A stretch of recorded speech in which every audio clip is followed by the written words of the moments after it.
Twelfth class के जितने भी विद्यार्थी हैं उनका स्वागत है एक बार फिर से। दोस्तों 12वीं कक्षा के हमने जो वीडियो व्याख्यान आप लोगों के लिए चालू करें, इस लॉकडाउन के समय में जब आप लोगों के बार बार कॉल आए तब हमने 12वीं कक्षा के लिए अलग से व्याख्यान प्रारंभ कर दिए। हालांकि वो व्याख्यान पिछले साल से प्रारंभ थे, लेकिन बीच में समय के अभाव में हमने उन्हें रोक दिया था। अब लॉकडाउन का समय चल रहा है, इस दौरान हमारे पास भी समय था और आपके पास भी पढ़ने के लिए काफ़ी समय है। दोस्तों इस दौरान आप लोगों ने जिस तरह से हमारे इस चैनल को देखा है, सराहा है और जिस तरह से इस चैनल के लिए आप लोगों ने खुद आगे बढ़कर अपने मित्रों को भेजा है, उन सभी दोस्तों का तहे दिल से आभार। सबसे पहले मैं आप लोगों को यही कहना चाहूँगा कि आप लोगों का ये जो प्रयास है वो कहीं ना कहीं हमारे चैनल के लिए और आपके अध्ययन के लिए एक ईंट, हम कहेंगे कि जो नींव की जो ईंट होती है वो सिद्ध होगी। दोस्तों मैं आप लोगों को इस बात का विश्वास दिलाना चाहता हूँ। आप लोग बार बार ये पूछ रहे हैं क्या ये कंटिन्यू जारी रहेगा? बिल्कुल जारी रहेगा। तब तक जारी रहेगा जब तक आप हार नहीं मानेंगे, यानी कि जब तक आप लोग अपने मित्रों को शेयर करना नहीं भूलेंगे, जब तक आप लोग इस चैनल को अपना प्यार देना नहीं भूलेंगे, तब तक मैं हेमंत सुतार आप लोगों के लिए एक से एक नए वीडियो, एक से एक क्लास और पूरा पाठ्यक्रम लेकर हाजिर होऊंगा। ये मेरा वचन है आप लोगों से। मैंने जब लैब असिस्टेंट के लिए कहा था तब भी पूरे वीडियो दिए हैं, मैंने जब रीट के लिए कहा है तब भी पूरे वीडियो दिए हैं, और अब बात 12th क्लास की आई है तो मैं 12वीं कक्षा के विद्यार्थियों को भी कहना चाहता हूं कि ये समझ लीजिए कि आप लोगों के लिए ये वीडियो ही बने हैं और बहुत ही महत्वपूर्ण हैं। आप लोग केवल इन्हें शेयर कीजिए। मैं ये नहीं कहता हूं कि आप इन्हें लाइक कीजिए, मैं ये भी नहीं कहता हूं कि आप हमारे चैनल को सब्सक्राइब कर लीजिए, वो आपकी इच्छा है। क्योंकि मुझे अच्छी ढंग से पता है जो व्यक्ति शेयर करता है वो व्यक्ति तभी शेयर करता है जब उसकी तहे दिल आत्मा बोलती है कि यार मुझे करना चाहिए, ये मुझे अच्छा लगा है। ऐसी परिस्थिति में व्यक्ति लाइक और सब्सक्राइब अपने आप कर लेता है। तो दोस्तों बिना किसी समय को गवाए सीधा सा हम उस टॉपिक पर आते हैं जो आज हमें पढ़ना है। आज का हमारा टॉपिक जो है वो टॉपिक है कि किस प्रकार से जो विधियाँ हैं उनसे परागण होता है या पर परागण होता है। सीधी सी बात हम ये पढ़ने वाले हैं कि जो पर परागण है, पर परागण यानी कि क्रॉस पॉलिनेशन जो है उनकी विधियां, पर परागण की विधियां ध्यान से अगर समझेंगे तो एक ही बार में समझ में आ जाएगी। हालांकि 12वीं कक्षा के अंदर एक प्रश्न आता है 2 नंबर का, उसमें पर परागण की विधि पूछी हुई भी है और पुराने पेपर में भी इसको कई बार जिक्र हो चुका है। तो ये महत्वपूर्ण है पर परागण की विधियां। देखिए कौन कौन सी विधियां होती हैं इनको समझते हैं। सबसे पहली विधि हमारे पास में आती है वायु द्वारा परागण। वायु द्वारा पर परागण यानी कि कहीं ना कहीं हवा, एयर, देखो शब्द वायु आया है यानी बहती हुई हवा कहीं ना कहीं पर परागण में सहायता करती है। हम सभी जानते हैं कि आप लोगों ने देखा होगा कुछ परागकण एक स्थान से दूसरे स्थान पर उड़कर जाते हैं। तो कब जाएंगे? जब उसे वायु लेकर जाएगी, हवाएं उसको बहाकर ले जाएगी। आप किसी जंगल से गुजरे हों तो देखा होगा बहुत पीले पीले रंग के छोटे छोटे बारीक से बहुत कण गिरे होते हैं। वो क्या हैं? वो पराग कण हैं। और किसके कारण हुआ है पर परागण? किसके कारण हुआ है पर परागण? किससे हुआ है? वायु के कारण हुआ है। तो वायु के कारण पर परागण की कुछ खासियत हुई। मैंने जो शब्द बोला अगर उन्हें आपने ध्यान से सुना है तो आपको मेरी बात समझ में आ गई होगी, और नहीं सुना है तो आप सुन लीजिए। पहली बात, वो कैसे होंगे? हल्के होंगे। कैसे होंगे? हल्के, क्योंकि हल्के होंगे वही उड़ सकेंगे, बाकी तो उड़ेंगे नहीं। दूसरी चीज कैसे होंगे? चिकने होंगे। देखिए कैसे होंगे? चिकने होंगे। चिकने का क्या मतलब हो गया? वो किसी भी सतह से चिपकना चाहेंगे, है ना। तो चिकने होंगे तो वो सतह से चिपकने के लिए क्या होगा? अगर मान लो खुरदरे खुरदरे परागकण हुए, है ना, तो वायु के अंदर उड़े और किसी बिल्डिंग से टकराए और वहीं पर चिपक गए, या किसी दूसरे पुष्प से टकराए और वहीं पर चिपक गए। ऐसी परिस्थिति में अगर वो चिकने हुए तो हर जगह से फिसलते हुए अपने टारगेट तक कम से कम वो पहुंच जाएंगे, और यही वो चाहता है, तो चिकने होंगे। दूसरी बात क्या होगी? तो वो शुष्क प्रकार के होंगे। बिल्कुल सही है, शुष्क होना उनको बहुत जरूरी है। अगर पादप शुष्क नहीं, अगर उसका परागकण शुष्क नहीं हुआ और बिल्कुल आर्द्र हुआ या उसमें तेलीय नमी हुई तो क्या करेगा? वो किसी भी जगह चिपक जाएगा और एक बार चिपकने के बाद निकलने की क्षमता उसमें नहीं होगी। और ऐसी परिस्थिति में क्या होगा? इनकी संख्या भी अधिक होनी चाहिए। तो ये कैसे होंगे? असंख्य होंगे। असंख्य होंगे। असंख्य मतलब क्या हो गया? इनके जो बनने के जो नंबर्स हैं वो बहुत ज़्यादा होंगे, आप जानते ही हैं कि जब आप किसी को कुछ ले जाके खुद दे रहे हो तो उसमें संभावना बहुत प्रत्यक्ष होती है, बिल्कुल परफेक्ट होता है। लेकिन जब यही नहीं पता है कि वो कहाँ से फैलेगा और कहाँ तक जाना है, टारगेट कितना दूर है ये नहीं पता हो, तो बहुत ज़्यादा संख्या में परागकण बनेंगे ताकि उसके टारगेट तक पहुँच जाए। यानी कि वायु से परागित होने वालों की क्या विशेषताएं होती है। प्रश्न क्या पूछेगा, अगर किसी में वायु से परागकण फैल रहे हैं या वायु से परागित हो रहे हैं तो उन परागकण की क्या विशेषता होती है। पहली बात, वो हल्के होते हैं, चिकने होते हैं, शुष्क होते हैं और उनकी संख्याएं क्या होती है, बहुत ज़्यादा होती है। हल्के, शुष्क और उनकी संख्याएं बहुत ज़्यादा होती हैं। साथ साथ में अब जो उनकी वर्तिकाएं होती हैं, है ना, वर्तिकाग्र, वर्तिकाग्र, वर्तिकाग्र क्या होगा, तो कैसा होगा, ब्रश के समान होगा। जो ब्रश होता है उसके समान होगा। जैसे मान लो वर्तिकाग्र है उसका, तो इसके चारों तरफ ऐसे छोटे छोटे छोटे रोम पाए जाएंगे, जो क्या होगा, ऊपर से जाने वाला शुष्क और चिकना परागकण अगर जाता है तो वो कहीं ना कहीं उसके अटैचमेंट में आ जाएगा और पकड़ा जाएगा। इस प्रकार का उदाहरण कौन होगा, तो टाइफा। क्या एग्जाम्पल है, टाइफा। टाइफा में इस प्रकार का एग्जाम्पल पाया जाता है। यानी कि आप लोगों को समझ में आ चुका होगा कि टाइफा जो एक प्लांट है उसके अंदर क्या होगा, तो इस प्रकार के पुष्प होंगे। और भी अगर आपको समझने में दिक्कत आ रही है तो यूँ समझ लीजिए, जो घास कुल के सदस्य होते हैं उनमें सामान्यतः वायु से परागित होने का गुण पाया जाता है। अब दूसरा गुण कौन सा आएगा, जल से परागण। तो जल परागी, जल परागी का मतलब क्या हो गया, जल से जिनका परागण होता है। इसको यूं भी लिख सकते हैं अपन, जल से परागण। ऐसी विधि जब क्या हो, जल से परागण हो। ध्यान में रखना, यानी सीधी सी दिमाग में क्या प्रश्न आ रहा है कि जो भी प्लांट जल के अंदर होंगे उनमें किस प्रकार से परागण होगा, जल से परागण होगा। लेकिन ये गलत है।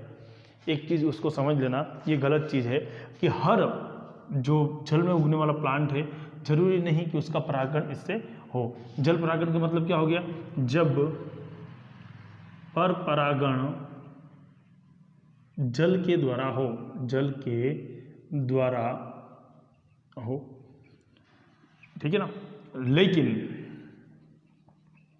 लेकिन प्रत्येक जलीय पादप, प्रत्येक जलीय पादप जो जल के अंदर है उसमें पर परागण जल से हो यह आवश्यक नहीं। ये कोई जरूरी नहीं कि सब में क्या हो, सब जलीय पादपों में क्या हो, जल से ही हो। अगर आपने देखा हो, अगर आप जानते हो तो एग्जाम्पल आता है एक निम्फिया। क्या एग्जाम्पल आता है, निम्फिया। निम्फिया में क्या होता है, जल से परागण नहीं होता, इसमें वायु से होता है। लेकिन ये उगता कहाँ है, तो ये जल के अंदर उगता है। अब ध्यान देना, अगर हम इसकी बात करें, निम्फिया की बात करें, यानी कि जल परागण की बात करें, निम्फिया तो जल में उग रहा है लेकिन परागण किससे हो रहा है, उसका वायु से हो रहा है। अगर जल परागण की बात करें अपन, जल से परागण की बात करें, तो जल से परागण की विधियां भी हैं। और कितनी विधियां हैं, तो मूलतः इसकी दो विधियां हैं। कितनी विधियां हैं, मूलतः इसकी दो विधियां हैं। एक तो होती है अधोजल, अधोजल यानी कि जल के भीतर, जल के भीतर पर परागण, पर परागण। अगर कोई जल के भीतर रहकर उसमें पर परागण हो रहा है तो उसे अपन क्या बोलेंगे, अधोजल। इसका एग्जाम्पल जो आएगा आपके पास में आएगा नाजास।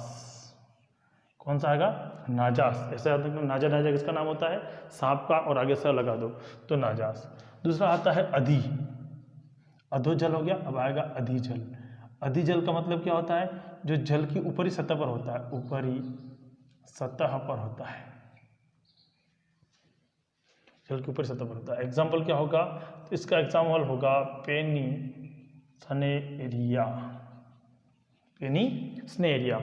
तो ध्यान रखना, दो प्रकार का होता है, एक तो होता है अधोजल, जल के भीतर, और एक होता है अधिजल।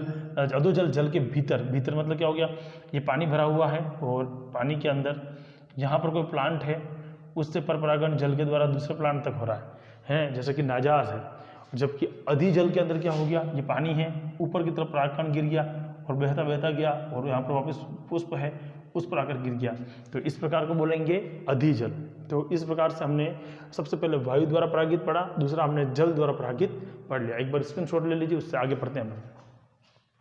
जल द्वारा हो गया और वायु द्वारा दोनों हो गया। उसके बाद आता है कीट द्वारा परागित। देखिए 80% जो है कीट द्वारा परागित होने वाला कैसे होता है, मधुमक्खी से होता है। 80% में क्या है, मधुमक्खी से होता है। एक बार स्क्रीनशॉट ले लीजिए आप, आगे चलते हैं इसमें। चलिए साहब, ले लिया स्क्रीनशॉट आप लोगों ने। वैसे तो बेस्ट यही होता है कि आप अपने साथ में एक कॉपी लेकर बैठें और उससे नोट्स बनाएं। बहुत सारे जो स्टूडेंट्स हैं उनका कमेंट आता है कि सर हमने नोट्स बना लिए, तो वो नोट्स वापस मुझे कभी कभार स्क्रीन पे फ़ोटो खींचकर है ना मोबाइल पे मेरा व्हाट्सअप करके बताते हैं कि सर हमने ये नोट्स बनाए हैं, इस तरह से बने हैं। तो अच्छा भी लगता है उन विद्यार्थियों को देखकर। और जो लोग नोट्स की डिमांड करते हैं, मैं उनको कहूँगा कि आप इस प्रकार से कीजिए तो बहुत अच्छा रहेगा। कोशिश करेंगे आप लोगों तक नोट्स पहुँचाने के लिए। जो लोग व्हाट्सअप से जुड़ चुके हैं, आज कम से कम 12th क्लास के सैकड़ों विद्यार्थी, सैकड़ों कह रहा हूँ, हज़ारों तो नहीं कहूँगा, सैकड़ों विद्यार्थी ऐसे हैं जो मेरे व्हाट्सअप में नंबर सेव है उनके, तो उनके क्वेश्चन आंसर जो भी बनते हैं उनको मैं कोशिश करता हूँ हल करने की। और हर संडे के दिन आपके लिए एक अलग से एक रिमेडियल क्लास रखेंगे। जो भी प्रश्न आपको उठ रहा है दिमाग में, कमेंट बॉक्स में आप जो भी डाल रहे हो उसका उत्तर मैं हर संडे के दिन आपको दूंगा। तो वो भी एक महत्वपूर्ण क्लास होगी आप लोगों के लिए। किसी को भी कोई भी प्रश्न है तो आप पूछ सकते हैं। चलिए, वायु द्वारा हो गया, दूसरा अपन ने जल द्वारा पढ़ लिया, और अब तीसरा आएगा कीट द्वारा। कीड़े मकोड़े या कीट जो होते हैं वो भी क्या करते हैं, तो पर परागण में सहायता करते हैं। तो तीसरा क्या होगा, बोलो, कीट द्वारा। तीसरा होगा आपके कीट द्वारा पर परागण। देखिए, कीट द्वारा परागण में लगभग 80% तो मधुमक्खी, कौन सा, मधुमक्खी जो होती है, लगभग 80% मधुमक्खी क्या कर देती है, कीट परागण का काम करती है। इसमें कौन कौन आएंगे आपके, एक तो आपका टाटिया जो होता है पीले रंग का, कई बार आपने मेरी क्लास में उड़ते हुए देखा होगा, है ना, इधर से उधर घूमता हुआ देखा होगा। आपकी पतंगे है, पतंगे मतलब छोटे छोटे से कीड़े जो होते हैं जो उड़ते हैं, है ना, कीट पतंगे।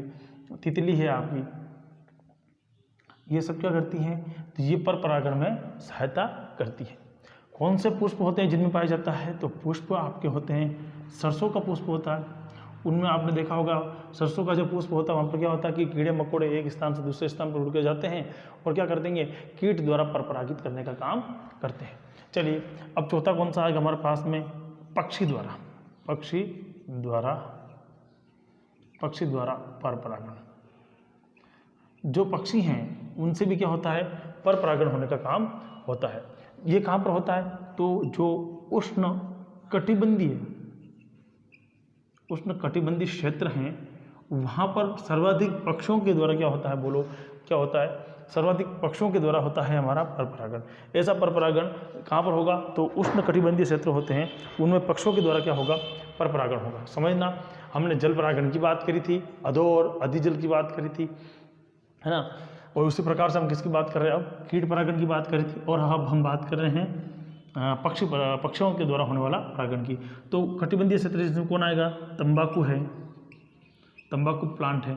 इसी प्रकार से आपका बोटल ब्रूस है, बोटल ब्रूस एक प्लांट है। बोटल ब्रूस आपको ध्यान होगा उसकी इस तरह से दिखाई देता है, बोटल ब्रूस इस तरह से उसका पुष्प आते हैं कि ऐसा लगता है बोटल का ब्रूस हो, इसलिए अपन क्या बोलते हैं इसको, बोटल ब्रूस। तो तंबाकू है, बोटल ब्रूस है, ये सब क्या है, तो ये पक्षियों के द्वारा कहीं ना कहीं परागित हुआ। अब होता क्या है, पक्षी करते क्या है, देखिए ये मान लो कोई पुष्प है, इस प्रकार से घड़े जैसा कोई पुष्प है ना, और ये उसके ऊपर की पंखुड़ियाँ हैं इस तरह से।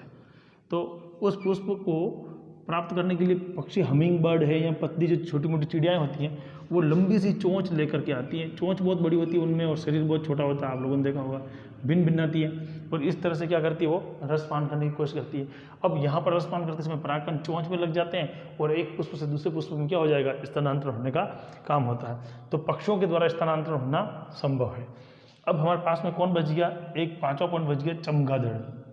चमगादड़, हाँ, ये वही चमगादड़ है जो चीन में अभी कोविड-19 कोरोना वायरस ऐसा कहते हैं कि इसके खाने की वजह से फैला, या जो भी वोटेवर, पर ये बेचारा बदनाम इसी की वजह से है। चमगादड़ आप सभी लोगों को पता है कि ये पक्षी नहीं है, ये एक स्तनधारी है। क्या है, स्तनधारी मेमेलिया है। स्तनधारी मतलब मेमेलिया का मतलब क्या हो गया, जो अपने बच्चों को दूध पिलाता है। तो चमगादड़ भी अपने बच्चों को दूध पिलाने वाला है। और वो क्या करता है, रात को जितने भी फूल खिलते हैं उन फूलों के ऊपर जाकर बैठता है और वो परागण करने में सहायता करता है। कौन कौन, जैसे कि कदम्ब है, कदम्ब का पुष्प रात को खुलता है। कचनार है, ये भी रात को खुलती है। तो इन पे क्या होता है कि चमगादड़ के द्वारा परागण होता है। चमगादड़ एक रोचक तथ्य है वर्तमान समय में कोविड-19 के रूप में। तो ध्यान देना, इसमें से पूछा जा सकता है कि कौन से पुष्प, निम्न में से कौन से पुष्प को चमगादड़ के द्वारा परागित किया जाता है। और 4 प्रश्न दे देगा, तंबाकू, बोतल ब्रूस दे देगा, कचनार दे देगा और सरसों देगा। तो ध्यान रखना उसमें से क्या होगा, कचनार होगा। कचनार नहीं देकर अगर वो कदम्ब दे देगा तो उसमें अपने को क्या याद रखना है, कदम याद रखना है। तो ये नीट में भी पूछा जा सकता है और जो दूसरे कॉम्पिटिशन एग्जाम की तैयारी कर रहे हैं उन लोगों के लिए भी महत्वपूर्ण हो सकता है।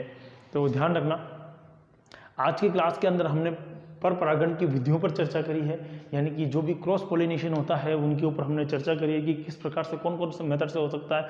उसमें हमने बात करी वायु के द्वारा, यानी किस प्रकार से क्रॉस पोलिनेशन एयर से होता है। दूसरा हमने बात करी जल के द्वारा। तीसरी हमने बात करी कीट के द्वारा। चौथी हमने बात करी पक्षियों के द्वारा, जो भी जितने बर्ड्स हैं, है ना, जितने उनसे होने के लिए। और हमने बात करी थी किसके, चमगादड़ के द्वारा। देखिए यहाँ पर मनुष्यों के द्वारा भी परागण होता है, ऐसा नहीं है। मनुष्य कई बार अपने प्रैक्टिकल लैब में कुछ प्रैक्टिकल करने के लिए भी परागण कराता है, लेकिन ये व्यापक रूप से नहीं होता। दूसरी चीज़, हम कभी निकलते हैं और हमारे शरीर के कपड़ों से इस प्रकार टच होने से भी परागण होता है, लेकिन ये व्यापक रूप से नहीं होता। इसीलिए इस अध्याय में उनको मौका नहीं मिला है, लेकिन मनुष्य चाहे तो परागण करा सकता है। ये चीज़ आपको क्लियर होगी, समझ में भी आ चुका होगा। अगर फिर भी कोई दिक्कत है तो मैं मेरा नंबर दे देता हूँ 9928544989। आप प्रातःकाल से लेकर शाम को 6 बजे तक मुझे इस पर व्हाट्सअप कर सकते हैं। और ध्यान दीजिए, गुड मॉर्निंग गुड नाइट के मैसेज नहीं भेजने हैं। इस पर अगर आप 12वीं कक्षा के विद्यार्थी हैं तो YT लिखना है, फिर 12 लिखना है, 12 लिखना है, फिर आपका नाम लिखना है। अगर रामलाल है तो रामलाल, मोहन है तो मोहन, सोहन है सोहन, शाहिद है तो शाहिद, जो है वो नाम लिख देना है। उसके बाद में आप कौन से राज्य के हैं, अगर आप राजस्थान के हैं तो राज लिखिए, और अगर टोंक के हैं तो टोंक लिखिए, उदयपुर के हैं तो UDAI उदयपुर लिखिए। जहाँ कर भी हैं लास्ट में आप अपना पता पूरा लिखिए, ताकि हमारे तक वो न्यूज़ पहुँच सके। आपको हमारा वीडियो किस प्रकार से लग रहे हैं इसको कमेंट जरूर कीजिएगा। कमेंट करें, साथ में तुरंत प्रभाव से अपने दोस्तों तक पहुँचा दें, क्योंकि ज्ञान बांटने से बढ़ता है। भगवान श्री कृष्ण ने भी यही कहा था कि सबसे पवित्र यज्ञ और सबसे बड़ा यज्ञ ज्ञान का यज्ञ है। जय हिंद, जय भारत।